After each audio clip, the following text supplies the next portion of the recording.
నమస్కారం. మీరు చూస్తున్నది సిసిసి డిజిటల్ 230 న్యూస్ బులెటిన్. ఈనాటి వార్తలకు ముందుగా ముఖ్యాంశాలు. 8 కోట్ల రూపాయలతో గోదావరి వరదను తట్టుకునే ఏటిగట్లను నిర్మించడం సంతోషంగా ఉంది అన్న మంత్రి నిమ్మల. అంబేద్కర్ కలలు కన్న సమాజం కూటమి ప్రభుత్వ పాలనతోనే సాధ్యమని తెలిపిన మంత్రి డోలా బాలవీరాంజనేయ స్వామి. వైసీపీ నేత మాజీ టీటీడీ చైర్మన్ బోమన కరుణాకర్ రెడ్డిపై విమర్శలు చేసిన టీటీడీ చైర్మన్ బిఆర్ నాయుడు. కుమారుడు మార్క్ శంకర్ పేరుతో ఒక పూట మధ్యాహ్నం అన్నప్రసాదానికి ఖర్చు అయ్యే 17 లక్షలు విరాళంగా అందజేసిన అన్నాలేజీ నోవా. భారత రాజ్యాంగ నిర్మాత డాక్టర్ బిఆర్ అంబేద్కర్ జయంతి సందర్భంగా శాసనమండలి చైర్మన్ మోషన్ రాజు భీమవరం గునుపూడిలోని అంబేద్కర్ విగ్రహానికి పూలమాలలు వేసి నివాళులర్పించారు. భారత రాజ్యాంగ నిర్మాత డాక్టర్ బిఆర్ అంబేద్కర్ జయంతి సందర్భంగా శాసనమండలి చైర్మన్ మోషన్ రాజు భీమవరం గునుపూడిలోని అంబేద్కర్ విగ్రహానికి పూలమాల వేసి నివాళులర్పించారు. అనంతరం మోషన్ రాజు మాట్లాడుతూ భారతదేశానికి అంబేద్కర్ చేసిన సేవ మరువలేనిదని అన్నారు. ఆయన ప్రతిభ గురించి భారతదేశం మాత్రమే కాదు ప్రపంచం మొత్తం గొప్పగా చెప్పుకుంది అని అన్నారు. అందుకే ఆయన జయంతి రోజున సింబల్ ఆఫ్ నాలెడ్జ్ డేగా జరుపుకోవాలని మోషన్ రాజు తెలిపారు.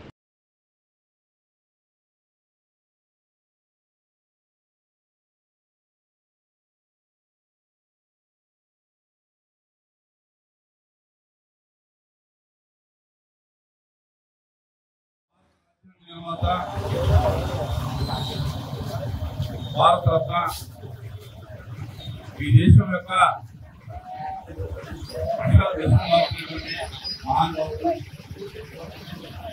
వర్గాలకి డాక్టర్ అంబేద్కర్ యొక్క జయంతి సందర్భంగా ఈ రోజున ఈ దేశంలో కాకుండా ఈ ప్రపంచంలోనే ఆయన జయంతిని ఒక నాలెడ్జ్ డేగా సింబల్ ఆఫ్ నాలెడ్జ్ డేగా పరిగణించుకుంటే ఆయన ఈ ప్రపంచంలో గుర్తింపు పొందినటువంటి మేధావిగా పరిగణించబడ్డారు. ఆయన ఈ దేశంలో ఉన్నటువంటి అంటరానితనానికి ఏదైతే ఆనాడు సమానమైనటువంటి హక్కు లేకుండా బలహీన వర్గాలు దళిత వర్గాలు ఉన్నాయో వాళ్ళందరి యొక్క అభ్యున్నతి కోసం ఆయన జీవితంలో పడినటువంటి అనేక అసమానతల్ని అగౌరవాల్ని నా జాతి కానీ ఈ దేశంలో ఉన్న పేద ప్రజలు కానీ పడకూడదనేటువంటి ఆలోచనతో ఆయన చదువుకున్న తర్వాత ఆ చదువుని తన కుటుంబానికో భార్యకో బిడ్డలకో లేకపోతే తన బంధువులకో కాకుండా ఈ దేశంలో ఉన్నటువంటి అణగారిన వర్గాలతో పాటు అన్ని వర్గాలకి కూడా సమానమైనటువంటి హక్కులు ఉండాలనేటువంటి ఆలోచనతో ఆయన చేసినటువంటి కృషే ఈ రాజ్యాంగ నిర్మాణం. ఈ రాజ్యాంగం ద్వారానే మనందరం కూడా జాతి మత కుల విభేదాలు లేకుండా అందరం కూడా బతకగలుగుతామంటే కనుక ఆయన ఇచ్చినటువంటి ఆ యొక్క మౌలిక సూత్రాలు అని చెప్పి తెలియజేసుకుంటున్నాం.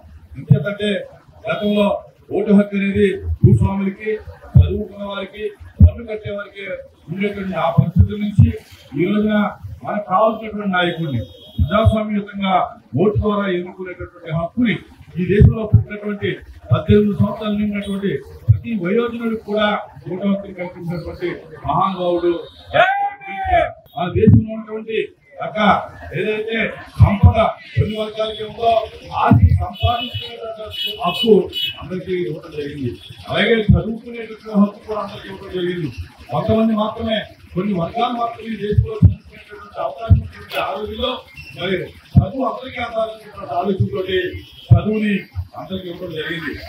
అలాగే ఈ సమానతను కోరుకోవడం జరిగింది. ఈ దేశంలో ఉన్నటువంటి ధర్మం ఏదైతే ఉందో ఆ ధర్మం ద్వారా ఈ దేశంలో కొంతమంది మాత్రమే చదువుకోవాలి, అలాగే దేశంలో చదువుకోవడానికి వీలు లేదు అనేటటువంటి ఆ యొక్క డిస్క్రిమినేషన్ నుంచి ఆ రోజున ఆయన న్యాయశాఖ మంత్రిగా హిందూ కోడ్ బిల్లు పెట్టి ఈ దేశంలో ఉన్నటువంటి ప్రతి స్త్రీ కూడా చదువుకోవాలని పెట్టినప్పుడు ఆనాటి ప్రభుత్వాలు ఆనాటి అక్కడ ఉన్న నాయకులు ఆ బిల్లును ఓడించినప్పుడు ఆయన ఎంతగానో వెళ్తుండడం జరిగింది. ఏదేమైనప్పటికీ కూడా ఆయన కృషి వల్ల ఈ రోజు అందరూ అన్ని వర్గాల బిల్లు ఓసీ అయితేనేమి, బీసీ అయితేనేమి, ఎస్సీ అయితేనేమి, ఎస్టీ అయితేనేమి అనగానే వర్గాలు ఏ వర్గమైనా కూడా చదువుకుంటున్నట్లే కనుక ఆయన అలాగే ఈ దేశంలో ఉన్నటువంటి చట్టాలు అందరికీ సమానమైన హక్కును కల్పించినటువంటి మహానుభావుడు డాక్టర్ అంబేద్కర్. ఈ దేశం ఇంత విశాఖపరంగా, ఈ దేశం ఇంత ఆర్థిక వ్యవస్థలో దేశాలతో పోటీ పడుతున్నట్టే కనుక ఆయన ఆర్థిక విధానం చెప్పి తెలియజేసుకుంటున్నాం. ఈ రోజు మనం వాడుకున్నటువంటి బ్యాంకులు కానీ, ఈ యొక్క రిజర్వ్ బ్యాంక్ కానీ ఆయన యొక్క కృషి ఫలితం అని చెప్పి నేను ఈ సందర్భంగా తెలియజేసుకుంటా ఉన్నాను. ఈ దేశం యొక్క ఆర్థిక వ్యవస్థ ఇంత గట్టిగా ప్రపంచ దేశాలతో పోటీ పడుతుందంటే కనుక ఆయన ఇచ్చినటువంటి ఆర్థిక విధానం 32 డబ్బుతో కాదు, పొలతో కాదు, చదువుతో అయ్యేటువంటి విషయాన్ని మనం గమనించి మన పిల్లలందరినీ కూడా చదివించాలని చెప్పి ఈ సందర్భంగా తెలియజేసుకుంటాను. చదువు ద్వారా మాత్రమే ఈ దేశంలో సమానత్వం కాగలం, మన హక్కులు సాధించుకోవాలి తప్ప డబ్బుతో కానీ, పొలతో కానీ, కులాలతో సాధించుకోవాలనేది అంబేద్కర్ రుజువు చేశారు కనుక అటువంటి మహానుభావుల యొక్క జయంతిని ఈరోజు మనం జరుపుకోవడానికి. యలమంచిలి పరిసర ప్రాంతాలకు సంబంధించిన పలు అభివృద్ధి కార్యక్రమాలకు కేంద్ర మంత్రి భూపతిరాజు శ్రీనివాస్ వర్మతో కలిసి మంత్రి నిమ్మల రామానాయుడు శంకుస్థాపన చేశారు. యలమంచిలి పరిసర ప్రాంతాలకు సంబంధించిన పలు అభివృద్ధి కార్యక్రమాలకు కేంద్ర మంత్రి భూపతిరాజు శ్రీనివాస్ వర్మతో కలిసి మంత్రి నిమ్మల రామానాయుడు శంకుస్థాపన చేశారు. అనంతరం మంత్రి నిమ్మల రామానాయుడు మాట్లాడుతూ రైతులకు మేలు జరిగేలా 30,55,00,000 రూపాయలతో రహదారుల నిర్మాణాలు చేపట్టడం సంతోషంగా ఉంది అన్నారు. గోదావరి నది వరదలను తట్టుకునే విధంగా 8 కోట్ల రూపాయలతో ఏటిగట్లను కూడా నిర్మిస్తున్నామని మంత్రి నిమ్మల రామానాయుడు చెప్పారు.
చరిత్రలో ఇటువంటి పింఛన్ ఏ రాష్ట్రంలోనూ లేదు. ఈవేళ ఆంధ్రప్రదేశ్ రాష్ట్రంలో తప్ప మీరు పక్కనే తెలంగాణకి వెళ్తే 2000 పింఛను, ఇంకొక రాష్ట్రానికి వెళ్తే 1500 పింఛను, వేరొక రాష్ట్రాలకు పోతే 750 రూపాయలు పింఛను. 750, 1500 ఒక్క రాష్ట్రంలోనే 2000. కానీ మన ఆంధ్రప్రదేశ్ రాష్ట్రంలో మాత్రం 4000, 6000, 15,000 రూపాయలు. సో నెలకి 3,000 కోట్లు అవుతుంది. నెలకి 3,000 కోట్ల రూపాయలు అంటే సంవత్సరానికి 36,000 కోట్ల రూపాయలు. 5 సంవత్సరాలకి 1,80,000 కోట్ల రూపాయలు. అంటే 3 పోలవరం ప్రాజెక్టులు కట్టొచ్చు మీకు ఇచ్చేటువంటి పెన్షన్ తోటి. అంత పెద్ద ఎత్తున ఈ దేశంలో ఎవరికి ఇటువంటి విధంగా ఈవేళ మీకు సంక్షేమాన్ని ఇస్తూ ఉన్నాం. యువతకు ఉద్యోగాలు ఇవ్వాలని డిఎస్సి పోస్టులు 16,000 పోస్టులు మరి రేపు జూన్ నెల లోపల పూర్తి చేయబోతూ ఉన్నాం. ఏదైతే అందరికీ అన్నం పెట్టేటువంటి అన్నా క్యాంటీన్ని 5 రూపాయలకే మళ్ళీ అన్నా క్యాంటీన్లు అన్నీ కూడా మళ్ళీ ఓపెన్ చేసి మరి పెద్ద ఎత్తున పేదవాడి కడుపు ప్రతిరోజు నింపుతూ ఉన్నటువంటి పరిస్థితి.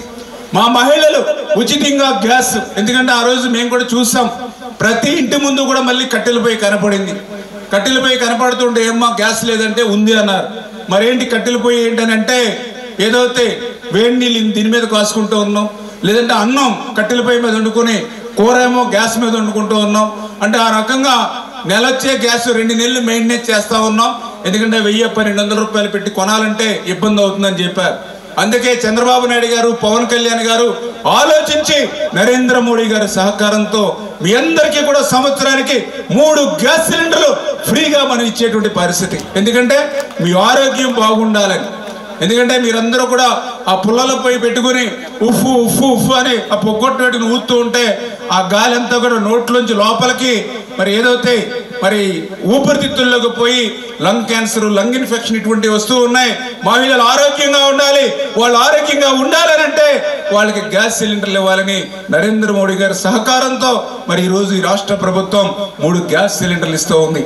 మరి ఇట్లా ఎన్నో సంక్షేమ కార్యక్రమాలు ఇప్పుడే ఎవరైతే అగ్నికుల క్షత్రియులు ఎవరైతే ఉన్నారో, సముద్రపు వేటకెళ్ళేటువంటి మత్స్యకారులు ఎవరైతే ఉన్నారో వాళ్ళకు కూడా ఈ ఏప్రిల్ నెలలో 20,000 రూపాయల కాడికి వాటి వేట నిషేధ సమయంలో అన్న మాట ప్రకారం వాళ్ళకు కూడా 20,000 రూపాయలు అందించేటువంటి కార్యక్రమం. కానీ రేపు మే నెలలో ఎవరైతే రైతులు ఉన్నారో వాళ్ళకు కూడా మరి పెట్టుబడి సాయంగా 20,000 రూపాయలు రైతులకు కూడా అన్నదాత సుఖీభావుగా రేపు మే నెల నుంచి వారికి ఇచ్చేటువంటి కార్యక్రమం. కానీ ఏదైతే రేపు జూన్ నెలలో విద్యా సంవత్సరానికి ముందే తల్లికి వందనం కింద ఎంతమంది పిల్లలు మీ పిల్లలు చదువుకుంటూ ఉంటే అంతమందికి కూడా 15,000 రూపాయలు చెప్పిన ప్రతి బిడ్డకు కూడా తల్లికి వందనం కింద రేపు విద్యా సంవత్సరానికి ముందే ఇచ్చేటువంటి కార్యక్రమం. కానీ అంటే మీరు అర్థం చేసుకోండి, ఇవన్నీ ఎందుకు చెప్తున్నానంటే మరి ఇన్ని అభివృద్ధి కార్యక్రమాలు చేస్తూ ఉన్నాం, ఇన్ని సంక్షేమ కార్యక్రమాలు చేస్తూ ఉన్నాం. మరి ఇంత పెద్ద ఎత్తున ఇన్ని కష్టకాలంలో కూడా అక్కడ రాజధాని లేని రాష్ట్రానికి అమరావతి నిర్మాణం అవుతూ ఉంది. నరేంద్ర మోడీ గారి సహకారంతో మొన్నే మరి ఆయన మరి 15,000 కోట్ల రూపాయలు అమరావతికి కానీ పోలవరం ప్రాజెక్టు మొత్తం విధ్వంసం చేశాడు జగన్మోహన్ రెడ్డి. 5 సంవత్సరాల ధ్వంసం చేశాడు. మళ్ళీ ఈరోజు కేంద్ర సహకారంతో 12,157 కోట్లు పెట్టి మళ్ళీ పోలవరాన్ని ఇలా పట్టాలెక్కించాం. స్టీల్ ప్లాంట్ ప్రైవేటీకరణ అయిపోతూ ఉంటే 5 సంవత్సరాల వైసీపీ ప్రభుత్వం మొత్తం నిద్రపోయింది. మళ్ళీ ఈవేళ నరేంద్ర మోడీ గారి సహకారంతో 10,500 కోట్లు పెట్టి ఈవేళ స్టీల్ ప్లాంట్ ని మళ్ళీ కాపాడుకున్నాం. అంటే ఇంత కష్టకాలంలో ఇంత పెద్ద ఎత్తున ఈ ప్రభుత్వం పనిచేస్తూ ఉంటే అక్కడ నరేంద్ర మోడీ గారి దగ్గర నుంచి, చంద్రబాబు నాయుడు గారి దగ్గర నుంచి, పవన్ కళ్యాణ్ గారి దగ్గర నుంచి, నారా లోకేష్ బాబు గారి దగ్గర నుంచి మరి క్రింది స్థాయిలో మరి కేంద్ర మంత్రివర్యులుగా వర్మ గారు కానీ, మేం కానీ, మా పార్టీ నాయకులు, తెలుగుదేశం, జనసేన, బీజేపీ నాయకులు, కార్యకర్త నుంచి ఇంత కష్టపడి ఇంత అభివృద్ధి సంక్షేమాన్ని చేస్తున్నప్పుడు మరి మనలో కూడా మార్పు రావాలి. ఆంధ్రప్రదేశ్ రాష్ట్ర చరిత్రలో ఎప్పుడు లేనటువంటి విధంగా 93% స్ట్రైక్ రేట్ తోటి కూటమిని మీరు గెలిపించారు.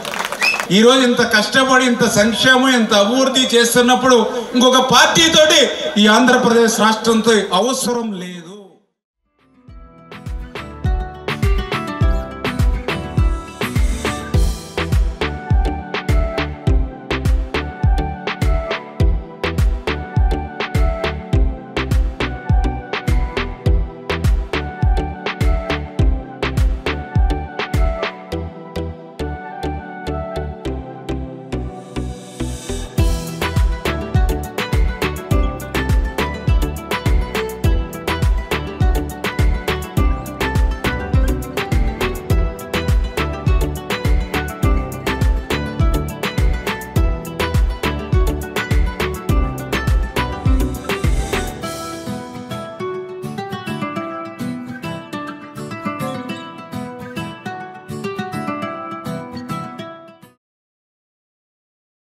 రాజ్యాంగ నిర్మాత డాక్టర్ బిఆర్ అంబేద్కర్ జయంతి సందర్భంగా ఆంధ్రప్రదేశ్ సాంఘిక సంక్షేమ శాఖ మంత్రి డోలా బాల వీరాంజనేయ స్వామి నివాళులర్పించారు.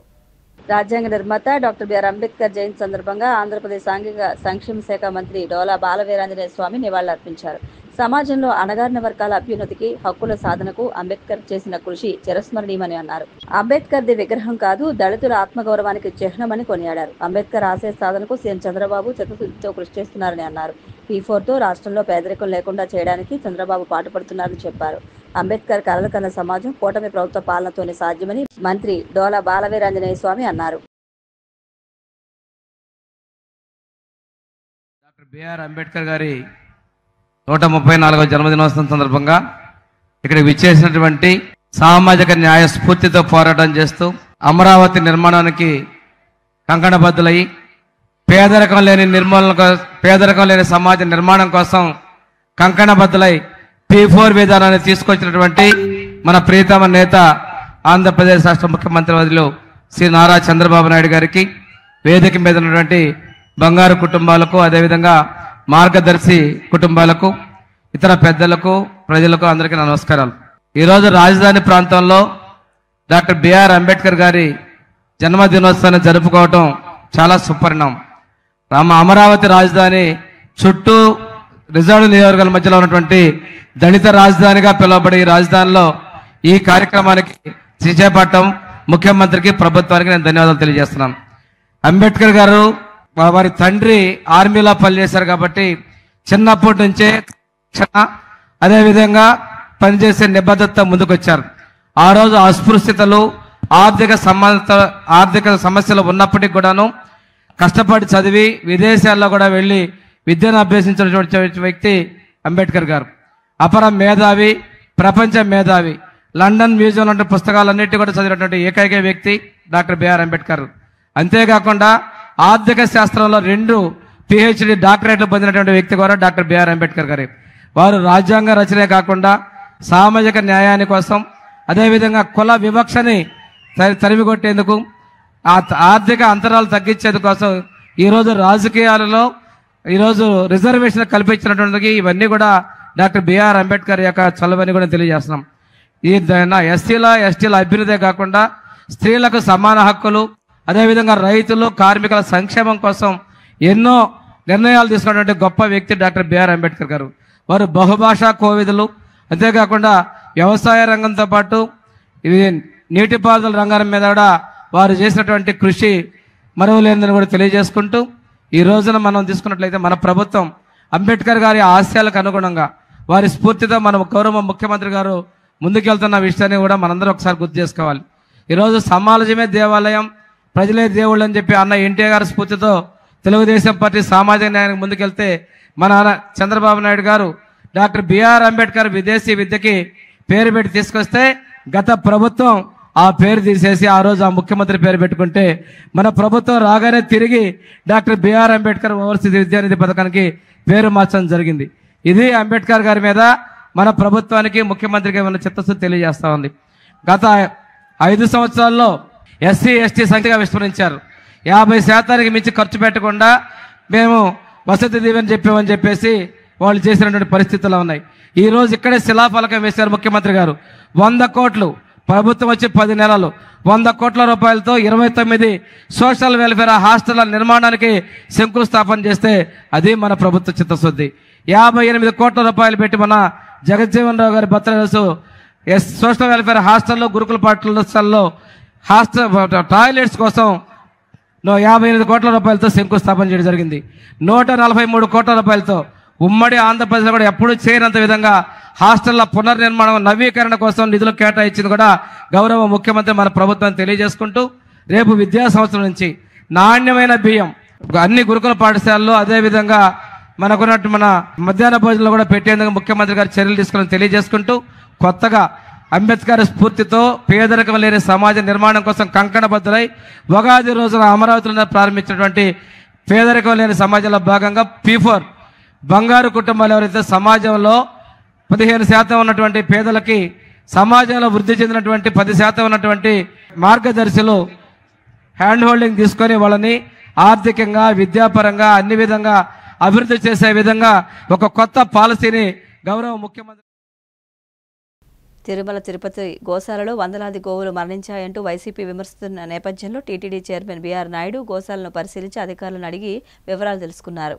తిరుమల తిరుపతి గోశాలలో వందలాది గోవులు మరణించాయంటూ వైసీపీ విమర్శిస్తున్న నేపథ్యంలో టీటీడీ చైర్మన్ బీఆర్ నాయుడు గోశాలను పరిశీలించి అధికారులను అడిగి వివరాలు తెలుసుకున్నారు. అనంతరం బీఆర్ నాయుడు వైసీపీ నేత, మాజీ టీటీడీ చైర్మన్ బోమన కరుణాకర్ రెడ్డిపై విమర్శలు చేశారు. హిందూ వ్యతిరేకి అయిన బోమన కరుణాకర్ రెడ్డి గతంలో టీటీడీ బోర్డు చైర్మన్ గా పనిచేయడం నిజంగా దురదృష్టకరమన్నారు. ఆయన హిందువే కాదు, ఆయనవన్నీ వేషాలేనంటూ మండిపడ్డారు.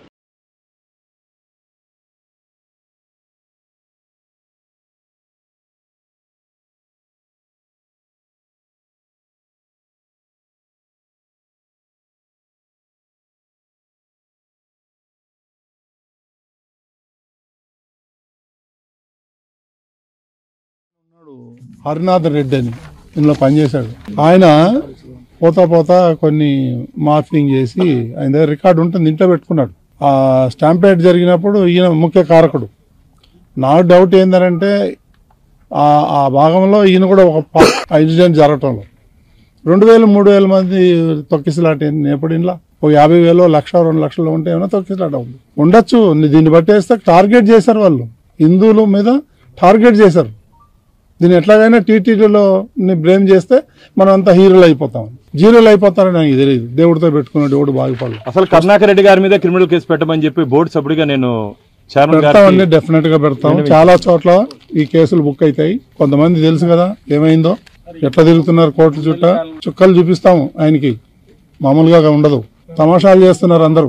ఎక్కడో చనిపోయిన గేదెలన్నీ తీసుకొచ్చి, ఆవులన్నీ తీసుకొచ్చి ఇక్కడ చచ్చిపోయినాయి. అంత దౌర్భాగ్యం ఏమొచ్చింది? రాజకీయంగా ఎదుర్కో. నేను ఎవడొద్దన్నాడు? ఎందుకు టీటీడీని ఇన్వాల్వ్ చేస్తారు అంటున్నాను. ఈ 5 నెలల నుంచి ఒక్క రూపాయి నేను హామీ ఇస్తా, ఎలాంటి దుర్వినియోగం జరగలేదు. అంత హానెస్ట్గా, అంత ఓరియంటెడ్గా మేము పనిచేస్తున్నాం. అవన్నీ మీకు స్ట్రాటజీ మీకు మా సిపిఆర్ పంపిస్తాడండి. వాళ్ళలాగా ఫేక్గా నేను చెప్పలేను. అన్నీ ఆన్ రికార్డు వెరిఫై చేస్తున్నాము. కొన్ని రికార్డులు దొరకట్లేదు, ఆయన ఎత్తుకెళ్ళిపోయాడు. అవన్నీ చూడాలా, అవన్నీ డాటా తీసుకుంటామండి మేము. ఇవాళే అర్థమైంది, నిన్నటి నుంచే మేము దీంట్లో తిరిగాం. పెడతామండి, డెఫినెట్గా పెడతామండి. మాట్లాడాలి, గవర్నమెంట్తో మాట్లాడాలా. అది నా చేతిలో, టీటీడీ చేతిలో లేదు. గవర్నమెంట్తో మాట్లాడి చేయించాలా. 1776 ఉన్నాయి. అదే ఇస్తాం మీకు, అందరికి షేర్ చేస్తాం. సిపిఆర్ ఇస్తాడు కావచ్చు, దాన్ని ఏం డినై చేయట్లేదు, ఉన్నారు, ప్రక్రియ స్టార్ట్ చేసి ఉన్నారండి. ఎందుకు లేరు? ఉన్నారు. ఒక డాక్టర్ అయితే పారిపోయాడు, ఏమయ్యాడో తెలియదు ఇప్పటిదాకా. భారత రాజ్యాంగ నిర్మాత అంబేద్కర్ ఆశయ సాధనకు ప్రతి ఒక్కరూ కృషి చేయాల్సిన అవసరం ఉందని రాష్ట్ర టీడీపీ కార్యనిర్వాహక కార్యదర్శి పొత్తూరి వెంకటేశ్వరరాజు అన్నారు. భారత రాజ్యాంగ నిర్మాత అంబేద్కర్ ఆశయ సాధనకు ప్రతి ఒక్కరూ కృషి చేయాల్సిన అవసరం ఉందని రాష్ట్ర టీడీపీ కార్యనిర్వాహక కార్యదర్శి పొత్తూరి వెంకటేశ్వరరాజు అన్నారు. మహదేవపట్నం గ్రామంలోని తామర చెరువు ప్రాంతంలో అంబేద్కర్ విగ్రహానికి పూలమాల వేసి ఘనంగా నివాళులర్పించారు. ఈ సందర్భంగా వెంకటేశ్వరరాజు మాట్లాడుతూ అంబేద్కర్ అందరివాడని పేర్కొన్నారు. సమాజంలో ప్రతి ఒక్కరికి విద్య, ఉపాధి అవకాశాలు లభించడం ద్వారా ఆర్థిక ప్రగతి సాధించగలరని ఆ రోజుల్లోనే అంబేద్కర్ తెలియజేశారన్నారు. ఆయన రాసిన రాజ్యాంగం అందరికీ స్ఫూర్తిదాయకమని తెలిపారు. ఈ కార్యక్రమంలో కోణాల విజయకుమార్, కోణాల శేఖర్, బూడిగడ్డ వెంకటరత్నం, పోలమూరు నాగేశ్వరరావు, పోలమూరు శేఖర్, మోరా సురేష్, తేలి రామారావు, టీడీపీ సందీప్ కుమార్, దిలీప్ కుమార్, కొనగల నాగేశ్వరరావు, కండిపోయిన ఏడుకొండలు, వీరవల్లి దినకర్, పొలమూరు పల్లయ్య, అంబేద్కర్ యువజన కమిటీ ప్రతినిధులు తదితరులు పాల్గొన్నారు. పట్నం గ్రామంలోని అంబేద్కర్ గారి విగ్రహం వద్ద ఈవేళ అంబేద్కర్ గారి జయంతి ఉత్సవాన్ని జరుపుకోవటం, ఆ ఉత్సవానికి ఆహ్వానించినందుకు అంబేద్కర్ మొత్తం సంఘం వారికి, యూత్ వారికి అందరికీ పేరు పేరునని నా ఉదయపడినటువంటి ధన్యవాదాలు, కృతజ్ఞతలు తెలియజేసుకుంటున్నాను.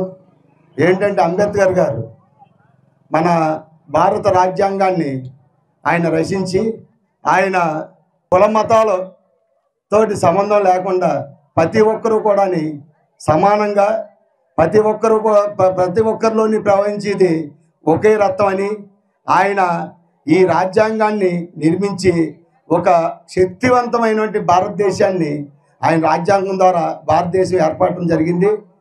తెల్లదొరలు మనల్ని పరిపాలించి వాళ్ళు అనేక అరాచకాలు చేసి స్వతంత్రం వచ్చాక కూడా భారత రాజ్యాంగం మన అంబేద్కర్ గారి ఆయన రాసిన ప్రకారమే ఎవరు అధికారంలోకి వచ్చినా సరే ఆయన రాసిన రాజ్యాంగాన్ని దాన్ని మార్పు చేయడానికి ఎవరు సాహసించరాని రాజ్యాంగాన్ని నిర్మించిన మహానుభావుడు మన అంబేద్కర్ గారు.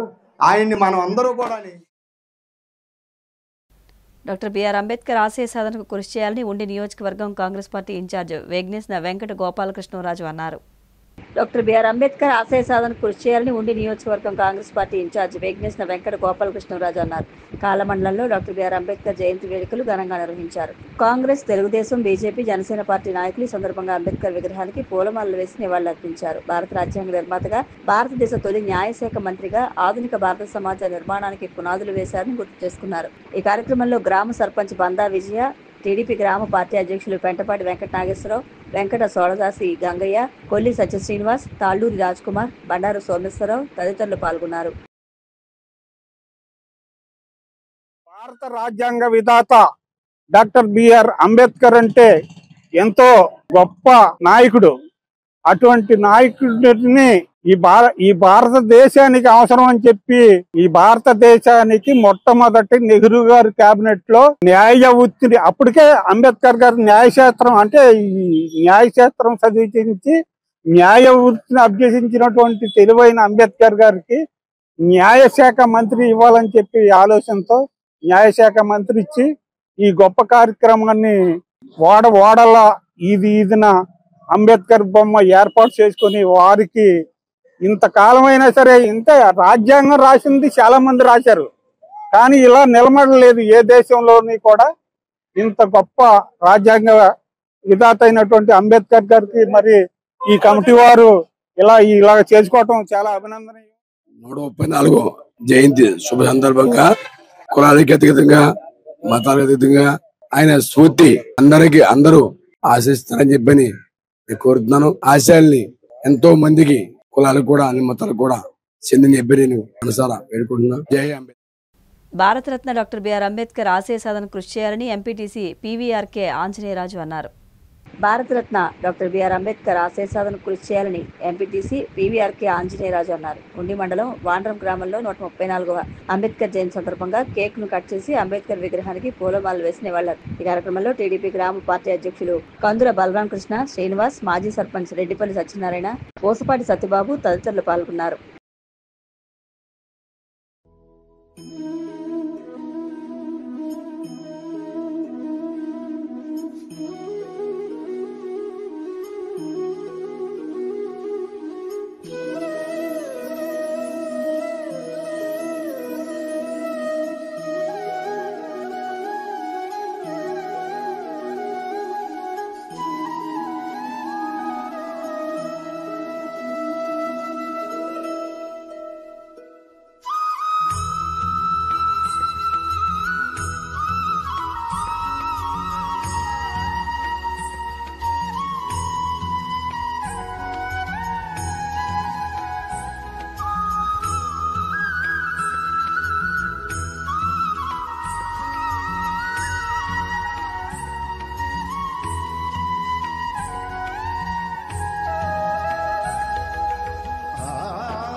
బిఆర్ అంబేద్కర్ గారి 130వ జన్మదిన శుభాకాంక్షలు తెలియజేసుకుంటున్నాం. డాక్టర్ బిఆర్ అంబేద్కర్ గారు రాజ్యాంగాన్ని మన దేశంలో పొందుపరచడం జరిగింది. ఇవాళ కూడా అదే రాజ్యాంగం మన దేశంలో ఇంప్లిమెంట్ జరుగుతుంది. ఇవాళ ఒక ఎంపీటీ సభ్యుడిగా మేమైనా, ఒక సర్పంచ్ అయినా, ఒక ఎమ్మెల్యే అయినా, ఒక రాజ్యసభ సభ్యుడైనా ఆయన రాసిన రాజ్యాంగమే. ఇవాళ ఎడ్యుకేషన్ లో కూడా ఇవాళ మనం అన్ని కూడా ముందుకెళ్తా ఉంటే అది కూడా డాక్టర్ బిఆర్ అంబేద్కర్ గారి రాసిన రాజ్యాంగమే. ఆయన ఇవాళ మన మధ్యలో లేకపోయినా జన్మదిన వేడుకలు మనం జరుపుకుంటున్నామంటే ఆయన చిరస్మరణీయుడు. ఎప్పుడు కూడా మనందరి మనసుల్లో ఉండి మన రాజ్యాంగాన్ని ఈవేళ ఆయన మనం బతుకుతున్నామంటే మన రాజ్యాంగం అంతా కూడా ఆయన రాసిన రాజ్యాంగమే నడుస్తుంది. కాబట్టి ఆయనకి మనం ఇప్పుడే కాదు ఎప్పుడు కూడా ఈ జన్మదిన వేడుకలు చేసుకుంటూ ముందుకెళ్లాలని చెప్పి ఈ మన గ్రామ హరిజనవాడ ప్రజలకు అలాగే గ్రామ ప్రజలకు కూడా ధన్యవాదాలు తెలుపుకుంటూ రాజ్యాంగం నిర్దేశించినటువంటి షెడ్యూల్ కులాల మన రాజ్యాంగ గ్రంథకర్త అయినటువంటి శ్రీ బాబాసాహెబ్ అంబేద్కర్ గారి జన్మదిన సందర్భంగా నా గ్రామస్తులైనటువంటి ప్రజాప్రతినిధులు ఎంపీటీసీ అంజీరాజ్ గారు, మాజీ సర్పంచ్ బలరాం తదితర గ్రామ పంచాయతీ బోర్డు మెంబర్లు, గ్రామ ప్రజలందరికీ కూడా అంబేద్కర్ జయంతి సందర్భంగా నా హృదయపూర్వకమైనటువంటి శుభాకాంక్షలు మీ అందరికీ తెలియజేసుకుంటున్నాను. ఆంధ్రప్రదేశ్ డిప్యూటీ సీఎం పవన్ కళ్యాణ్ సతీమణి అన్నా లెజినోవా తిరుమల శ్రీవారిని దర్శించుకున్నారు. ఆంధ్రప్రదేశ్ డిప్యూటీ సీఎం పవన్ కళ్యాణ్ సతీమణి అన్నా లెజినోవా తిరుమల శ్రీవారిని దర్శించుకున్నారు. వేకువజామున సుప్రభాత సేవలో పాల్గొన్నారు. టీటీడీ అధికారులు లెజినోవాకు స్వాగతం పలకగా స్వామివారి దర్శనం అనంతరం రంగనాయకుల మండపంలో అర్చకులు వేద ఆశీర్వచనం అందించారు. టీటీడీ అధికారులు స్వామివారి తీర్థప్రసాదాలు ఆమెకు అందజేశారు. అనంతరం బేడి ఆంజనేయ స్వామిని దర్శించుకుని గాయత్రి నిలయానికి వెళ్లారు. తర్వాత తరిగొండ వెంగమాంబ అన్న వితరణ కేంద్రానికి చేరుకుని అన్నప్రసాదాలు స్వీకరించారు. మరోవైపు డిప్యూటీ సీఎం పవన్ కళ్యాణ్ కుటుంబం శ్రీవారికి భారీ విరాళం అందించింది. కుమారుడు మార్క్ శంకర్ పేరుతో ఒక పూట మధ్యాహ్నం అన్నప్రసాదానికి అయ్యే ఖర్చు 17 లక్షల రూపాయలు విరాళంగా అందజేశారు. తన కుమారుడు పెను ప్రమాదం నుంచి బయటపడడంతో అన్న లెజినోవా శ్రీవారిని దర్శించుకుని మొక్కులు చెల్లించుకున్నారు.